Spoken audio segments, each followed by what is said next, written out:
dianjurkan dan diwajibkan memakai masker untuk mencegah tertular dari virus yang disebut dengan COVID-19. Apalagi di era new normal saat ini, ketika kita keluar dari rumah dan bertemu dengan orang banyak, maka kita diwajibkan untuk memakai masker.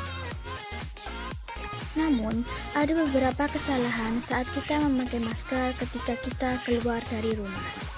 Yang pertama adalah memakai masker yang longgar atau tidak pas dengan ukuran wajah kita, sehingga dapat mempermudah virus masuk ke dalam tubuh kita. Yang kedua adalah memakai masker, namun lubang hidung tidak tertutup oleh masker. Padahal virus bisa masuk melalui lubang hidung. Tidak boleh ya.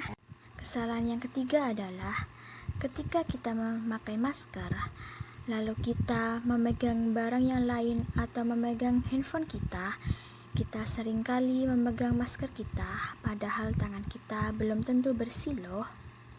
Kesalahan yang keempat adalah ketika kita berbicara dengan teman kita seringkali melepas masker, padahal itu bisa menularkan virus kepada kita dan juga teman kita.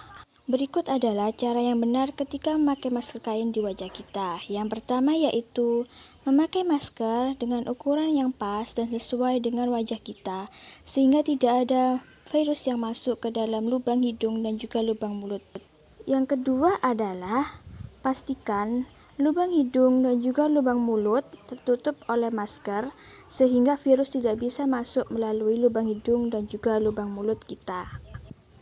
Yang ketiga adalah setelah kalian memegang benda-benda yang ada di sekitar kalian, jangan lupa untuk memakai hand sanitizer dengan cara yang benar, yaitu tuangkan hand sanitizer dan usapkan ke tangan kalian dengan benar. Berikut adalah cara mencuci masker kain dengan benar.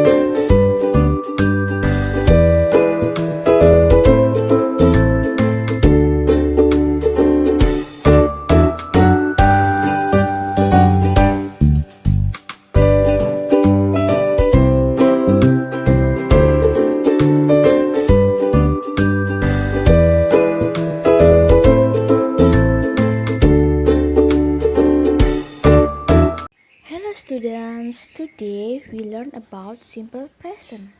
Okay, do you know about simple present? Nah, simple present it is used to describe habits, ongoing situation, general truths, and fixed arrangements. This one about the example. The first is habitual action atau kebiasaan, and I have breakfast every morning. This one the example. And the second is general truth atau kebenaran umum. The sun sets in the west. And this one the time signal atau keterangan waktu dari simple present. The first is always, usually, often, sometimes, and generally.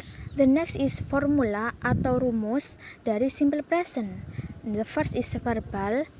And the positive form is subject plus verb 1, s or es plus object. The example is I read a book. I is subject, verb 1 is read, and a book is object. And then the negative form, subject plus do or does plus not plus verb 1 plus object. The example is I do not read a book. I is subject, do plus not, and read is verb 1, and a book is object. And the next is interrogative form, do or does plus subject plus verb 1 plus object. And the example is do I read a book? Okay, next. Nah, this one, subject I, you, they, we, and plural using verb 1 and do. For example, speak, write, read, eat, and etc. And the subject she, he, it, and singular using verb 1 plus s or es and does. For example, speaks, writes, reads, eats, and etc. And jika sudah menggunakan does, maka kata kerjanya atau verbnya tidak ditambah s atau es. This one the example.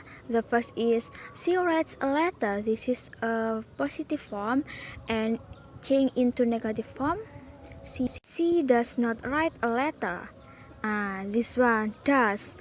Jadi sudah ada does, jadi kata kerjanya tidak usah pakai s atau es. And the interrogative form is does you write a letter? Sudah ada does, jadi kata kerjanya tidak usah ditambah s atau es. The next is nominal. The positive form is subject plus be. To be terdiri dari is, are plus complement. For example, he is clever. And the negative form is subject plus to be plus not plus complement. And the example is he is not clever. And the interrogative form is be plus subject plus complement. For example, is he clever? Untuk subjek she, he, it menggunakan is, untuk subjek I menggunakan am, dan untuk subjek you, they, we menggunakan are.